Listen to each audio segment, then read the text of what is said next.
Estem al peu de l'ermita de Santa Brígida. Fa un xic de vent. No podré treure el dron perquè això que és maco, tot això és preciós. Estem a una alçada d'uns 700 metres o així, no, 600 i pico, sí. I la veritat és que és molt maco, és molt maco. Hi ha una bona vista, tenim un sol preciós que ens ajuda molt bé. Jo estic aquí a la punta que ja n'hi ha que pateixen, però bueno. Sant Mert, allò és Mert, és preciós també, tot aquí, els arbres ja comencen a quedar una mica, tota aquesta d'aquí, aquesta feixada d'aquí baix. No, plataners, són plataners, ja. I després tenim previst anar cap aquí, aquests darreres d'aquí, que hi ha una cantera, una pedrera, a veure què serà.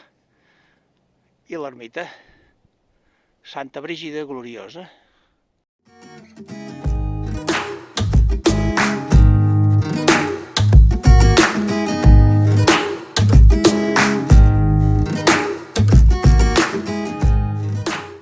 Estem a uns 300 metres de l'ermita de Santa Brígida, amb una cantera que hi ha molt a prop, però és al·lucinant perquè tots són fòssils, quilòmetres i quilòmetres de fòssils ben parits, Veieu, nummulites.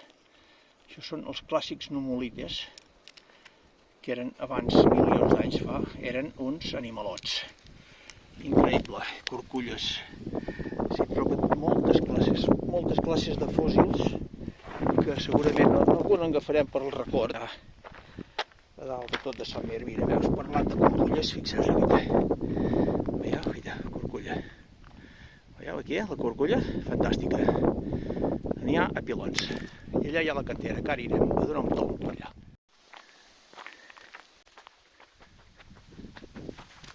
Unes textures precioses. Fixeu-vos quines textures i quins colors. Que guapo. Són quars que està incrustat en la pedra, juntament amb els fòssils. Això fa milions d'anys que estava tot viu.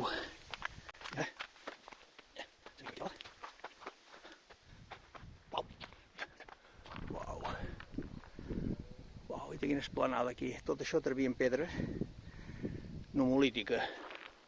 Però no deixa de... Fixeu-vos, tot això són fòssils. Impressionant, els que arriba a haver-hi. Que guapos. Sembla estrany que aquí a la pedra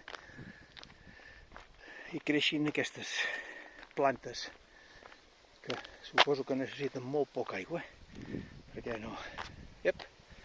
Dit això, la nit com s'enfila, guapo, Ara anirem cap allà dalt, cap a aquelles pedres d'allà, perquè segons m'han dit, allà s'hi poden trobar-hi d'aquells fòssils cargolats. A veure què serà, ara hi anem. Anant cap allà a la paret, aquí he vist que hi havia uns de diferents, que tenen com unes punxes. Aquest mateix d'aquí té unes punxes, són diferents aquests. Sí, són una altra raça. Pot semblar una tonteria, però he trobat una formació de quars força interessant. Veieu? Això és quars. Quars, diguéssim, cristal·litzat. Aquí es veu més bé. Quars cristal·litzat. Molt maco. És molt maco. Té unes formes hexagonals precioses. Bueno, veieu? Aquí més formacions de quars. Molt maca, veus? I allà, mira, una llagosteta. Veus? Mira-la. Una llagosteta que està prenent el sol. També ve a buscar fòssils aquesta noia. Però és igual, fixeu-vos, que maco. Quines formacions és que hi ha. Meravelles. He trobat un d'aquells tan grossos, preciós, immens, però han intentat d'arrencar-lo i no han pogut perquè està superincrustat a la paret. Fixeu-vos també aquí com està de les incrustacions de quars, preciós, incrustacions de quars meravelloses. Maco.